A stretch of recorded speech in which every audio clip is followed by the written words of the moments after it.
Artinya kalau memang dia sembuh sendiri, ngapain dibikin rumah sakit? Ya sudahlah sembuh aja sendiri kok gitu. Kalau pakai teorinya Anda loh, Pak Indro yang serius. Antigen untuk avian influenza itu patennya masih atas nama saya. Jadi maksudnya Pak Indro udah pernah menangani virus lain? Selain bicara mengenai COVID ini. Saya menangani banyak sekali virus di Indonesia.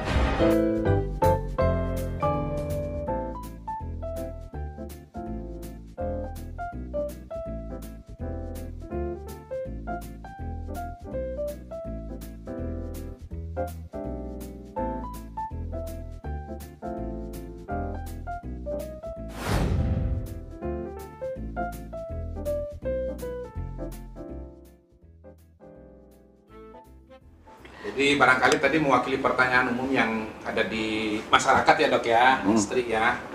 Istri ini mewakili pertanyaan yang ada di masyarakat. Anggaplah saya ini mewakili pertanyaan yang ada di kalangan aktivis lah, katakanlah begitu. Yeah. Kebetulan saya kan juga peneliti, walaupun peneliti bidang sosial politik ya, saya orang survei. Nah saya mulai dari satu hal, orang untuk percaya mengenai penjelasan-penjelasan itu. Saya terus terang juga tertarik ini, saya kebetulan ada di sini karena saya menonton videonya Pak D. Indro ini ya, Pak D. Indro non warkop ya, karena Indro ada warkop ada non warkop ini. Pak D. Indro asli. Ya, ini Indro serius, Indro serius. Kalau yang satunya Indro nggak serius. Jadi saya nonton videonya Pak Indro, Dr. Indro serius ini, Anang Asanti begitu. Lalu kemudian kebetulan beliau ini ada di sini pada hari ini dan saya datang dan kemudian ya barangkali ini suatu kebetulan bahwa saya dapat kesempatan untuk bertanya langsung dan direkam ya, dan barangkali nanti bisa ditonton sekalian oleh masyarakat Indonesia dan mungkin mewakili pertanyaan-pertanyaan yang kritis. Saya kira ini kesempatan kita untuk katakanlah kalau memang ada hantunya kita keluarin semua lah, kira-kira begitu. Orang untuk percaya itu dia harus mulai dari istilahnya kredibilitas. Oke. Nah dari videonya Anang Asanti saya membaca bahwa Pak D. Indro ini latar belakangnya dokter hewan begitu. Pertama pertanyaan saya tolong dijawab, bagaimana seorang dokter hewan bisa menjelaskan mengenai penyakit yang sekarang ada di manusia begitu? Apakah memang ada samanya atau ada bedanya? Terutama kalau kita bicara COVID-19 karena ini adalah virus, itu yang pertama. Yang kedua, bagaimana dokter bisa menjelaskan ini dengan panjang lebar ya, dengan latar belakang dokter hewan atau punya pendidikan yang lain yang bisa membantu menjelaskan ini serta pengalaman lain. Nah, mungkin itu tolong dijelaskan. Jadi S1-nya di mana, kapan kuliahnya gitu, ada fotonya apa enggak begitu kan? Yang kedua S2-nya di mana, terus bidang apa? Silakan. Jadi mengenai permasalahan dengan dokter hewan. Jadi sekarang saya akan coba memberikan sedikit aja gambaran bahwa kita setiap hari memakai dan mengkonsumsi obat-obatan untuk manusia, benar ya?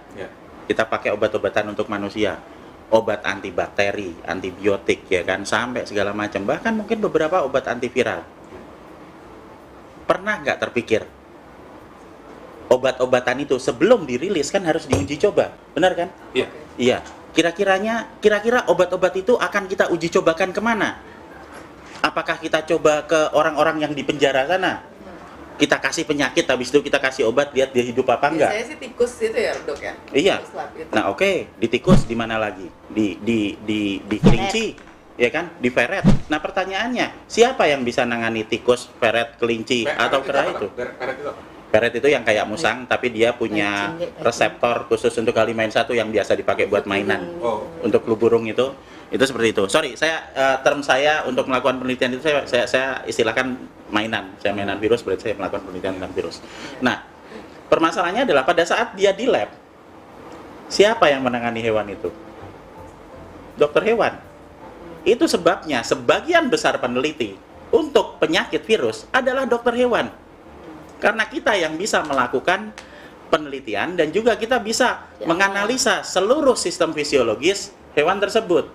Dan selama dia mamalia, selama dia makhluk hidup, kita semua masih memiliki sistem fisiologis tubuh yang sama. Hanya mungkin bentuknya beda sedikit-sedikit. Tapi sistem fisiologis keseluruhan sama. Sistem saraf, sistem pencernaan, sistem pernafasan, semuanya sama. Itu sebabnya obat-obatan itu dicoba di hewan. Itu pertama.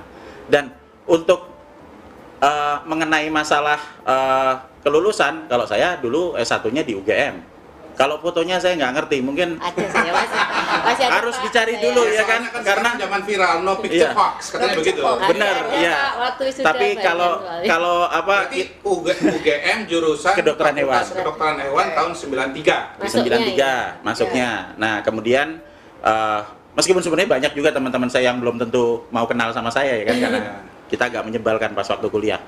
Dan Ngaku kemudian lagi. kemudian saya ngambil S2 itu di Australia, di University of Adelaide, khusus Berapa? untuk virologi, sekitar tahun 2013, 14, 15-an.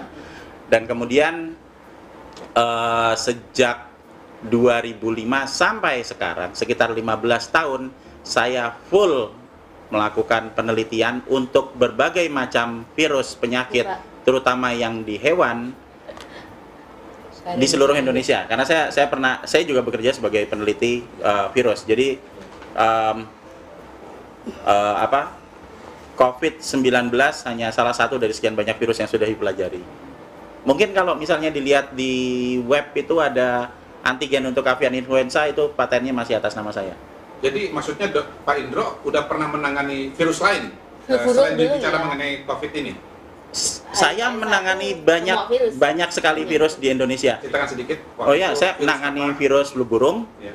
Saya nangani untuk virus-virus misalnya yang di hewan misalnya kayak gumboro, misalnya kemudian Newcastle disease, ND, antraks saya beberapa kali juga pernah menangani, kemudian ASF saya nangani juga untuk ASF di babi, ASF itu flu babi. African bukan, beda-beda. African swine fever, bukan flu babi. Flu babi kan Babi. sekarang Ya. diganti namanya Ya. karena tidak sempat terbukti di Medan menular. itu Ya, yang sempat di Medan, di Bali dan di Lombok Ya. dan sampai sekarang belum Masih berhenti. belum ditemukan vaksinnya. Kemudian saya menemukan virus IBH, inclusion body hepatitis. Jadi bukan meneliti, menemukan di Indonesia.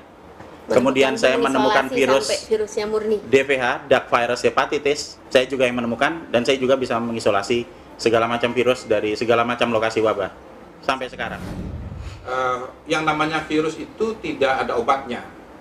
Dia akan sembuh sendiri karena antibodi kita begitu. Tetapi kan ada juga penyakit-penyakit yang setahu saya ada obatnya, Cacar, diminum, herpes. misalnya herpes Ya. zoster begitu. Ya. Itu minum obat. Ya. Nah, itu ada dong virus yang bisa harus minum obat begitu. Ya. Apa bedanya dengan COVID-19 ini? Ya, jadi gini, setiap virus mempunyai karakteristik sendiri-sendiri. Setiap virus mempunyai kekuatan dan kelemahan sendiri-sendiri. Persis sama seperti kita memandang manusia.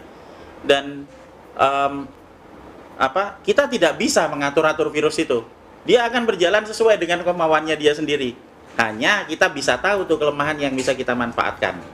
Nah, kalau kita mau membandingkan antara COVID-19 dengan herpes, itu dua hal yang berbeda. Jadi, setiap kali virus masuk, saya tidak bilang tidak ada obatnya. Ini adalah konsep klasik yang orang bilang bahwa kalau virus tidak ada obatnya. Kenapa? Karena mereka berpikir bahwa kalau saya sakit, saya kena bakteri dikasih antibiotik. Tapi Itu kalau bakteri, misalnya buat bakteri. Jadi bakteri dengan virus itu beda ya? Sangat berbeda, sangat-sangat berbeda. Itu dua cabang ilmu yang berbeda.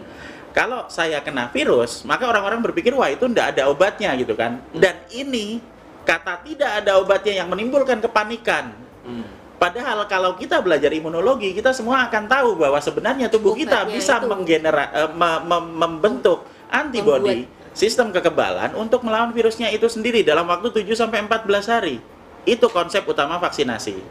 Dan kalau kita berbicara bandingkan antara COVID-19 dengan herpes, ya kan? Virus akan ditangani oleh antibodi. COVID-19 akan ditangani oleh antibodi anti COVID-19. Herpes akan ditangani oleh antibodi anti herpes, ya kan? Nah, tapi di luar itu masih ada beberapa zat-zat yang masih bisa kita pakai sebagai antiviral. Nah, antiviral ini bisa dimasukkan ke dalam tubuh, tapi tidak seperti antibodi gitu loh. Antibodi dari dalam tubuh kita, kalau antiviral dari luar. Dimasukkan gunanya untuk apa? Untuk membantu supaya virusnya bisa hancur, selain dihancurkan juga oleh antibodi kita. Jadi kayak herpes itu kan ada asiklovir tuh. Iya. Nah, asiklovir itu ada yang dimakan untuk apa? Untuk menghancurkan virus yang ada di dalam. Tapi antibodi kita juga sama ngelawan juga. Jadi double. Jadi singkatnya kalau COVID ini dia tidak apa istilahnya, tidak masuk ke dalam selnya sehingga kemudian tidak harus minum obat begitu ya. Cukup dengan antibodi saja. Tapi kalau seperti herpes tadi memang sampai masuk ke dalam sel sehingga harus dibantu dengan obat begitu. Dengan antiviral. Antiviral. Antiviral buat COVID-19 belum ditemukan. Ada yang bilang katanya bisa pakai kloroquine gitu loh. Tapi ini masih belum dicoba ke makhluk hidup. Masih baru di kultur sel, di sel vero. Nah, ini belum dicoba ke makhluk hidup kloroquine. Jadi masih baru tahap-tahap awal. Nah, kalau nanti sudah ketemu ya kita bisa pakai antiviral untuk membantu kesembuhan kita, lebih mempercepat kesembuhan kita. Tapi antibodi kita akan lebih banyak berperan untuk mengatasi COVID-19. Dan yang harus diingat juga adalah sebagian besar penderita COVID-19 yang sekarang sembuh, 97%-nya itu sampai sekarang belum ketemu vaksinnya kan? Iya. Tapi bisa sembuh. Tapi kok bisa sembuh? Oke, saya lanjutkan pertanyaannya. Kalau memang ada kesan begitu ya bahwa flu ini bisa sembuh sendiri, terus mengapa seperti di RRC maupun di negara-negara lain itu negaranya membuat banyak rumah sakit begitu? Buat apa dibuat rumah sakit? Bukankah itu sebagai antisipasi di Wuhan ya, di RRC di Wuhan, di Itali, bukankah itu merupakan bagian dari upaya penyembuhan? Artinya kalau memang dia sembuh sendiri, ngapain dibikin rumah sakit? Ya sudahlah, sembuh aja sendiri kok gitu. Kalau pakai teorinya Anda loh, Pak Indro yang serius. Iya, jadi gini, ini yang disebut tindakan preventif, oke? Tindakan preventif. Jadi pencegahan. Kita mengetahui pokok permasalahan lebih cepat. Gitu.